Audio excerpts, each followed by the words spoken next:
Have you ever heard of a disease so rare that only a few people in a million have it? It's almost like finding a needle in a haystack. Imagine a condition that affects the filters in your kidneys, making it hard for them to clean your blood. This can lead to a buildup of waste and toxins in your body. This is the reality for people living with MPGN Type II, a complex name for a serious but treatable illness. Despite its severity, there are ways to manage it. We're going to learn about MPGN Type II, a rare kidney disease that mostly affects children and young adults. These young patients face unique challenges. We'll discover what it is, how it's diagnosed, and what it means for those who have it. The diagnosis process can be complex and often requires specialized tests. Knowledge is power, and understanding this disease is the first step towards finding better treatments and a brighter future for those affected. With ongoing research, there is hope for improved therapies and outcomes. MPGN Type II is a mouthful, right? It sounds complicated, but let's break it down together. It stands for Membranoproliferative Glomerulonephritis Type II. Quite a long name, isn't it? But don't worry, we'll make it simple. Our kidneys have tiny filters called glomeruli. These are essential for keeping our blood clean. They're like tiny sieves that clean our blood, removing waste and excess substances. MPGN Type II makes these filters inflamed and scarred, making it hard for them to work properly. This inflammation disrupts their function. Think of it like this. Imagine a coffee filter. It's a simple, yet effective analogy. When it's clean, water passes through easily, leaving the coffee grounds behind. The process is smooth and efficient, but if the filter is clogged, the water struggles to pass through. It becomes a slow and difficult process.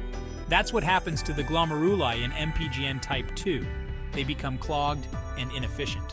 They can't filter the blood effectively, leading to a buildup of waste in the body. This can cause serious health issues over time. Diagnosing MPGN Type II is like solving a puzzle. Doctors use a combination of tests to get a clear picture. One important clue is protein in the urine. Remember those clogged filters? They can be leaky, allowing protein to escape into the urine. Doctors also look for other signs like swelling, high blood pressure, and decreased kidney function. A kidney biopsy, where a tiny piece of the kidney is examined under a microscope, is often the final piece of the puzzle, confirming the diagnosis. Section 4. Recognizing the signs. How do you know if something is wrong with your kidneys? It's a question many people don't think about until it's too late. Sometimes, there are no symptoms in the early stages of MPGN Type II, making it a silent threat. That's why regular checkups are so important. They can catch issues before they become serious. As the disease progresses, you might notice swelling in your legs, ankles, or face, which can be alarming. You might feel tired all the time or have foamy urine, both of which are signs that shouldn't be ignored. If you experience any of these symptoms, it's crucial to see a doctor right away. Early intervention can make a big difference. Early detection and treatment are key to managing MPGN Type II effectively. Don't wait, your health is too important. Section 5. Understanding the numbers. MPGN Type II is extremely rare. It affects only about 1 to 2 people per million each year. That means it's like finding a needle in a haystack. It can occur at any age, but is most commonly diagnosed in children and young adults. Interestingly, MPGN Type II seems to affect slightly more males than females. While the exact reasons for this are unknown, researchers are working hard to understand the factors that contribute to this disease. Section 6. Living with MPGN Type II.